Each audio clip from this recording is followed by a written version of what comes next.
My questions are around my personal struggles with my business right now. Why can I not see growth with people joining my team? Why do I find it so hard to recruit?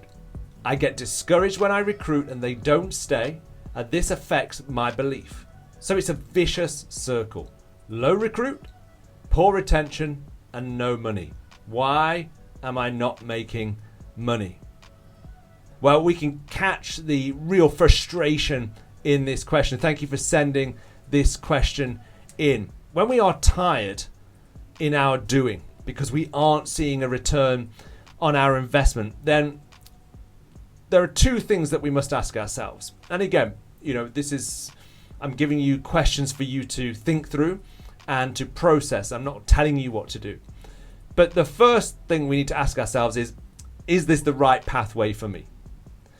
So, am I feeling this way? Is the blockage because actually I'm doing something I don't enjoy? Am I doing something that maybe I thought was the right path but isn't? Now, I would be careful of this one in terms of giving that answer that ultimately, well, let's just go try something different.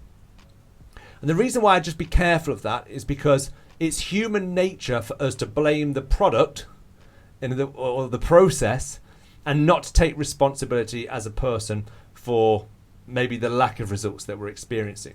So first and foremost, the reality is this thing that you're involved in is not necessarily right for everyone.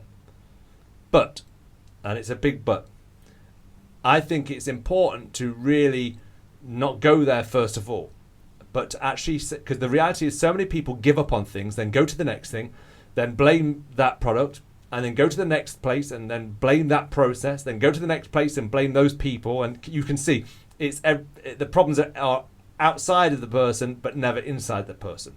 So I'm always careful when kind of saying, okay, right, well, let's just go try something different, because I might just simply take those challenges and problems with me.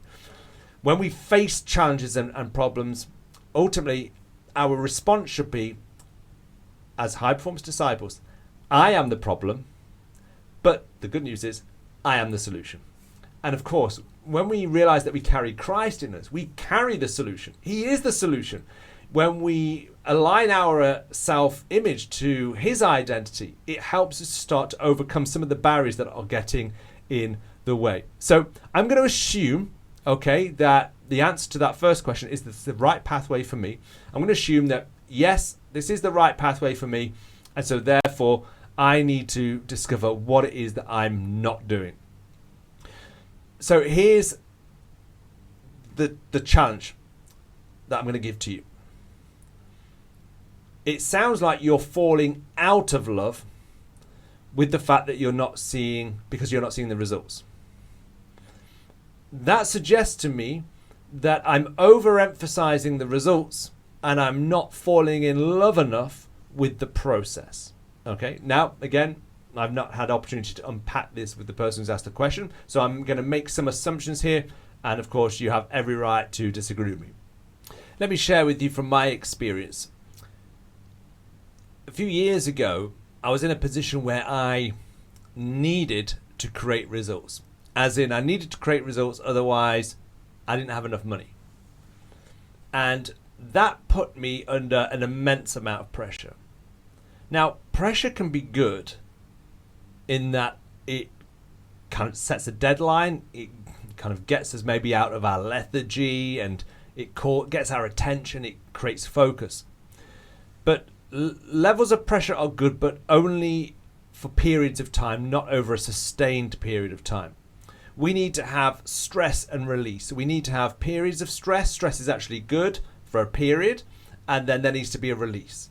And when I talk about stress, I'm talking a bit like when you go to the gym, you put your body under stress by lifting weights, and then of course you have a day where you have to rest. If you do weights and go to the gym every single day, that's not actually good. It can be counterproductive for your health rather than productive for your health. So we need to have stress for growth, but we need to have rest. And the problem comes when we are living in a constant state of stress.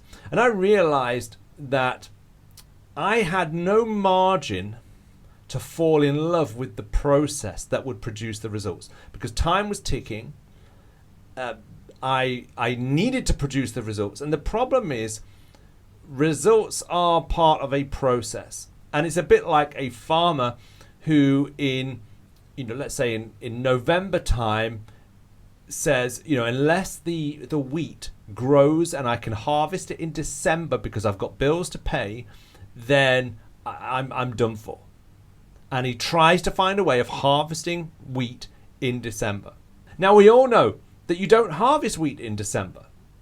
You have to go through the process of sowing the seed, of letting it grow, and ultimately harvest time is August, September.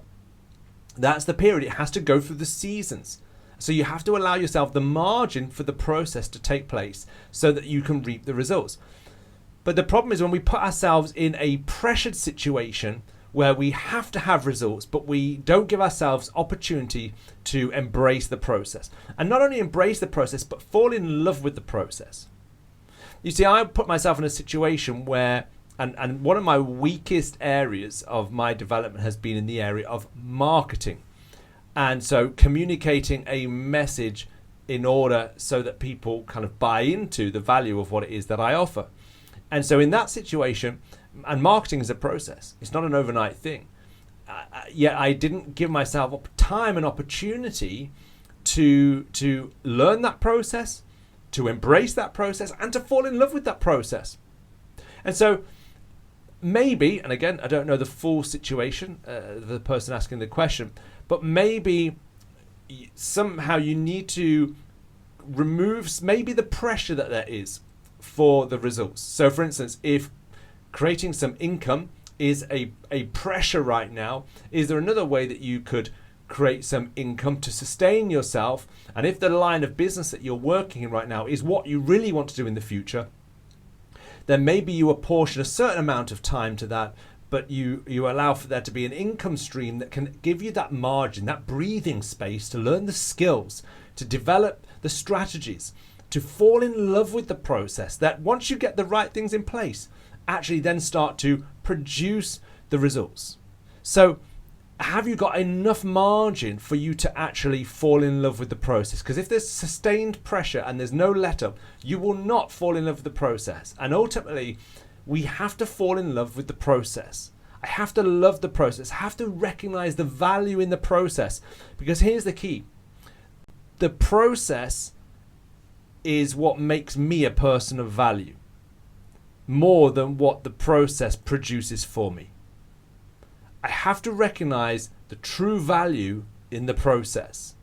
Mark chapter 4, talks about hearing the word, accepting the word, and then that word producing a crop. The 30, 60, 100-fold that Jesus talked about. In other words, there's a process. I have to hear the word. But hearing it and then accepting it, there's two stages there. And there's a process before that word produces a crop. There's a time, and I think is it Luke's gospel that talks about persevering with the seed.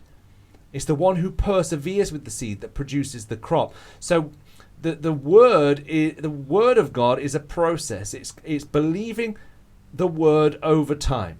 And when I fall in love with that process, then God takes care of the results. I know we're not getting into the nitty-gritty maybe of the specifics of therefore what you need to do in your process, but it's a principle that absolutely is key. Number one, do I have the margin to fall in love with the process? How can I just relieve a little bit of pressure so that I can say, okay, with a clear head, right, I can survive because I've got this income. Now let me work out where my personal barriers are to making progress in this process. I've got to fall in love with the process. I can't fall in love with the results. The results here are recruits. The results here are retention. The results here are money. Nothing wrong with those things, but those can't be the things that I fall in love with. I've got to fall in love with the process that produces those three things.